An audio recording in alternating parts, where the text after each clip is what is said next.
नमस्कार, स्वागत आहे तुमचं आपल्या चॅनलवर। आज आपण बनवणार आहोत खूपच स्वादिष्ट गव्हाच्या पिठाचे लाडू। हे लाडू सण किंवा रोजच्या गोडीसाठी खूपच छान लागतात। फक्त काही सोप्या साहित्याने हे लाडू घरच्या घरी तयार होतात। चला तर मग वेळ न घालवता रेसिपीला सुरुवात करूया। त्या अगोदर आपण गव्हाच्या पिठाचे लाडू बनवण्यासाठी साहित्य पाहूया।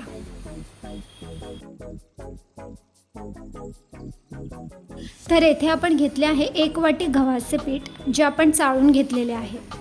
अर्धी वाटी मखाणे आणि अर्धी वाटी खोबरे, बदाम, 1 चमचा बेसन पीठ, काजू, 2 चमचा बारीक रवा आणि पाऊण कप गूळ, म्हणजेच 1 कपाला थोडंसं कमी, खसखस, मगजबी आणि अर्धा कप तूप।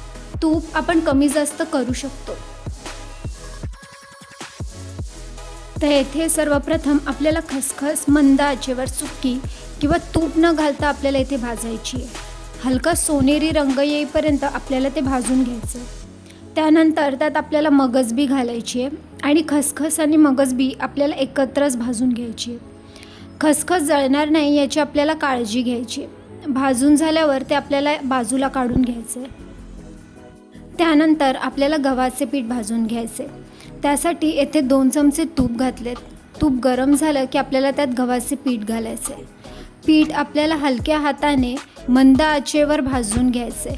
पीठ करपू नये म्हणून सतत हलवणे गरजेचे आहे। त्यामुळे जे लाडू आहेत ते आपले खुसखुशीत तयार होतात आणि चवसुद्धा छान येते। जर पीठ कोरडे वाटत असेल तर तुम्ही आणखी तूप घालू शकता, जेणेकरून मिश्रण खुसखुशीत होईल। आता तुम्ही बघू शकता की गव्हाचे जे पीठ आहे ते छान भाजून झाले, त्याचा रंग सोनेरी झाला आहे। तर ते भाजलेत, तर आपण ते आता बाजूला काढून घेऊया।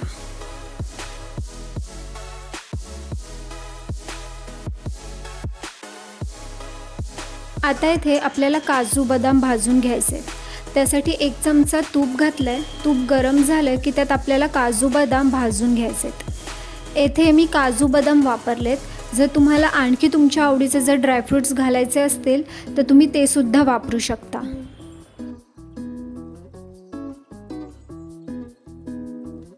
काजू बदाम भाजून झाल्यावर आपल्याला ते बाजूला एका प्लेटमध्ये काढून घ्यायचे आहेत। आता आपल्याला मखाणे भाजून घ्यायचे आहेत। मखाणे नेहमी मंद आचेवर भाजा, कारण ते लवकर जळतात। मखाणे आपल्याला कुरकुरीत होईपर्यंत भाजून घ्यायचेत। ते भाजून झाले की ते सुद्धा आपल्याला एका प्लेटमध्ये बाजूला काढून घ्यायचे आहेत। आता त्यानंतर आपल्याला खोबरे भाजून घ्यायचे आहेत। खोबरे आपल्याला मंद आचेवर सोनेरी रंग येईपर्यंत भाजून घ्यायचे आहे। खोबरे करपू नये म्हणून ते आपल्याला सतत हलवत राहायचे। खोबरे भाजून झाले की ते सुद्धा आपल्याला एका प्लेटमध्ये काढून घ्यायचे। त्यानंतर आपल्याला रवा आणि बेसन भाजून घ्यायचे आहे। त्यासाठी येथे 1 चमचा तूप घातलंय। तूप गरम झालं की आपल्याला त्यात रवा मंद आचेवर भाजून घ्यायचा आहे। बेसन लगेच जळतं, त्यामुळे ते आपल्याला थोड्या वेळाने घालायचे। रवा आणि बेसन नीट भाजणे खूप महत्त्वाचे असते, यामुळे लाडूचा स्वाद, सुगंध आणि टेक्स्चर चांगले येते। रवा आणि बेसन आपल्याला मंद आचेवरच भाजून घ्यायचे। थोडा हलका सोनेरी कलर आला की ते आपल्याला बाजूला प्लेटमध्ये काढून घ्यायचे आहे। आता इथे आपण हे जे काजू बदाम आहेत ते मिक्सरमध्ये बारीक करून घेऊया।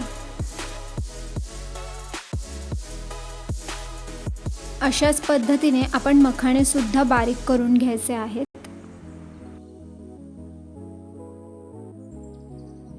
आता आपण जे ड्रायफ्रूट्स आणि मखाणे जे मिक्सरमध्ये बारीक करून घेतले होते ते आपल्याला गव्हाच्या पिठामध्ये मिक्स करून घ्यायचे आहे। मखाणे आणि ड्रायफ्रूट्समुळे आपले जे गव्हाच्या पिठाचे लाडू आहेत ते अजून पौष्टिक आणि चविष्ट होतात। आता आपल्याला जे भाजलेले खोबरे आहे ते मिश्रणामध्ये मिक्स करून घ्यायचे आहे। भाजलेले जे खोबरे आहे ते इथे हातानेच बारीक करून घेतलेलं आहे। आता त्यानंतर आपल्याला खसखस आणि मगजबी सुद्धा मिक्स करून घ्यायची आहे आणि भाजलेला रवा आणि बेसन सुद्धा आपल्याला घालून हे मिश्रण छानसं मिक्स करून घ्यायचं आहे।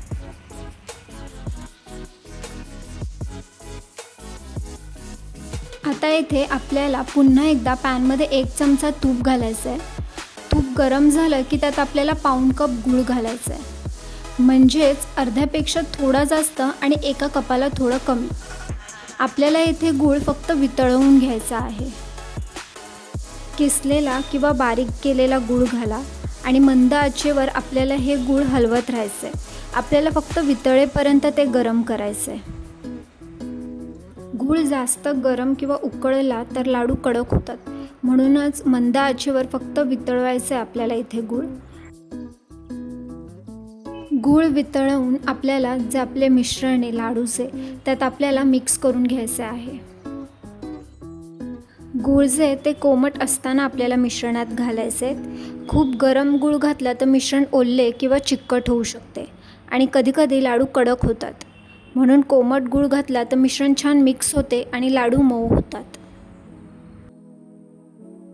आता आपण हाताने सुद्धा मिश्रण छानसं मिक्स करून घेऊया. आपलं मिश्रणसुद्धा इथे तसं छानसं तयार झालेलं आहे. तर आपण लाडू वळवायला सुरुवात करूया. जर लाडू वळवताना तुम्हाला जर मिश्रण खूप कोरडे वाटत असेल तर तुम्ही 1-2 चमचे गरम तूप घालू शकता आणि हातात फिरवत आपल्याला गोल आकार द्यायचा आहे. तर आपले हे स्वादिष्ट आणि पौष्टिक गव्हाच्या पिठाचे लाडू तयार झालेत. तुम्ही पाहिलंच असेल की अगदी सोप्या पद्धतीने घरात हे लाडू किती छान तयार होतात. तुम्ही हे लाडू घरी करून नक्की बघा आणि ही रेसिपी कशी वाटली ती कमेंट करून नक्की कळवा. आणि तुम्ही हे लाडू कसे बनवले, त्यात कोणते ड्रायफ्रूट्स घातले किंवा तुम्हाला आणखी कोणत्या जर रेसिपी पाहायच्या असतील तर तेही आम्हाला सांगा. जर रेसिपी आवडली असेल, व्हिडिओ आवडला असेल तर व्हिडिओला लाईक करा, शेअर करा आणि सबस्क्राईब करायला विसरू नका.